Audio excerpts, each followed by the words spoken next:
And welcome to part 77. Now that we have the ice arrows, it's really going to help us along in this dungeon. Though we are still pretty much at the beginning, even though we have all the 3 main dungeon items. And stupid noise. Yeah, it's the beeping noise. There we go, it's gone now, right? You happy? Finally. Wasn't really that annoying, but okay.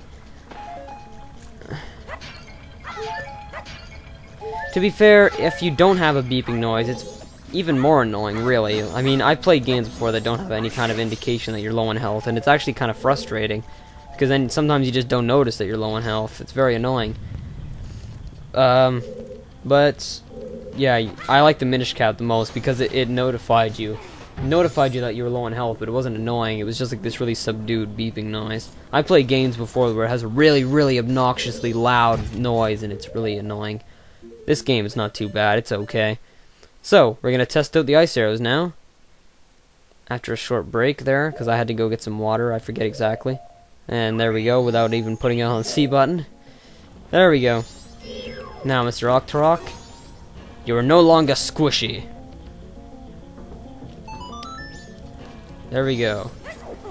I think we can say that Octorok got owned. And that one just owned me. But anyway. There we go. The red pipe has significantly less blockage now. You can now eat more cheese than ever. That's kind of an in-joke, but you know. Okay. So now that we've increased the circulation of the dungeon, hardy har, we gotta check if there are any stray fairies. No, this room is clear. Clear of indigestion. Now let's move along.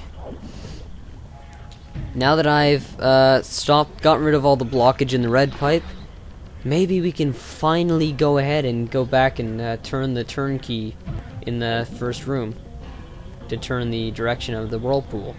Maybe. Of course, since I've already beaten this dungeon as I'm recording the commentary, I know that I'm wrong, but at the time I didn't, so let's go waste some time, right?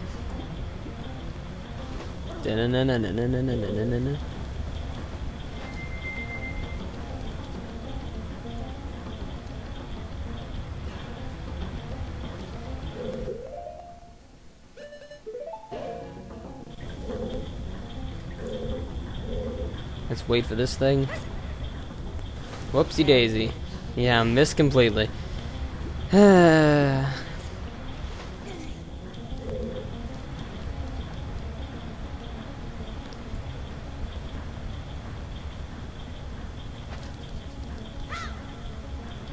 miss.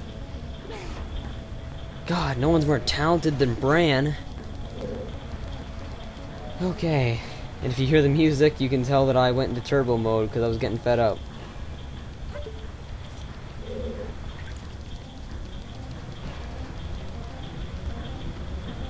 Oni Link, I'd have to say, is the coolest looking Link. Oni Link. Yes, thank you for your input, Evan. If they can even hear you.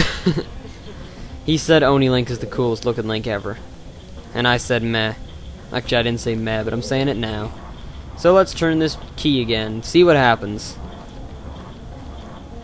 Do. We're taking bets now. What do you think's gonna happen? I'm gonna put my money on absolutely nothing. Yup. If you notice, there's still no water going here. Hooray! I am a dumbass. So anyway, turn this key again. I like wasting time, apparently. And let's go.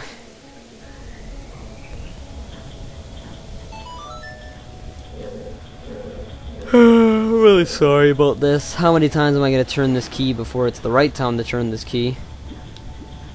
And of course I'm going to miss this elevator. Come on, elevator. Don't got all day.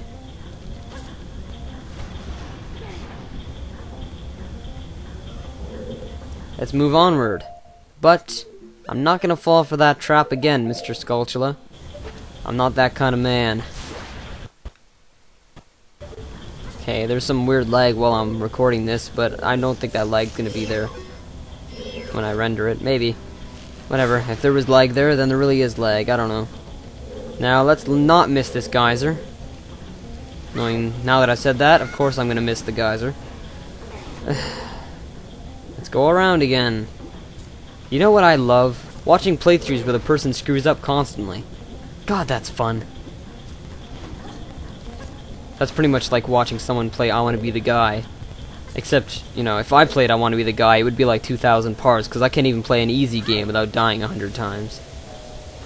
Unless it's Majora's Mask, in which case I don't really die, I just mess up a lot. What is I Want to Be a Guy? What? What is that game?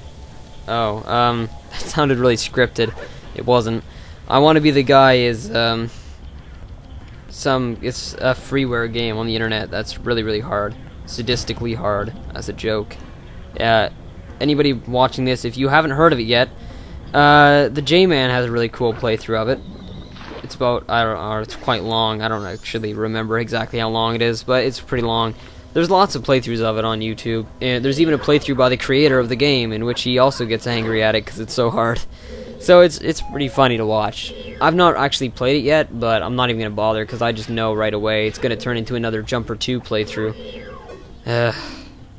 And yes, that is indeed a Dexy hand. Thank you, Tattle.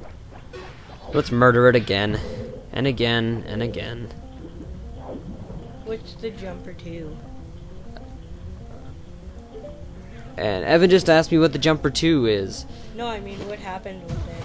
Yeah, what happened with it? The Jumper 2 playthrough was my playthrough of Jumper 2, and Jumper 2 is a very difficult game, and basically I got about 16 parts in, and I beat about 10 levels.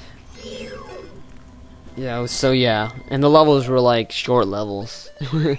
They weren't like dungeons or anything. Anyway, now that I have the ice arrows, we can get into that icy cavern over here. So let's do that.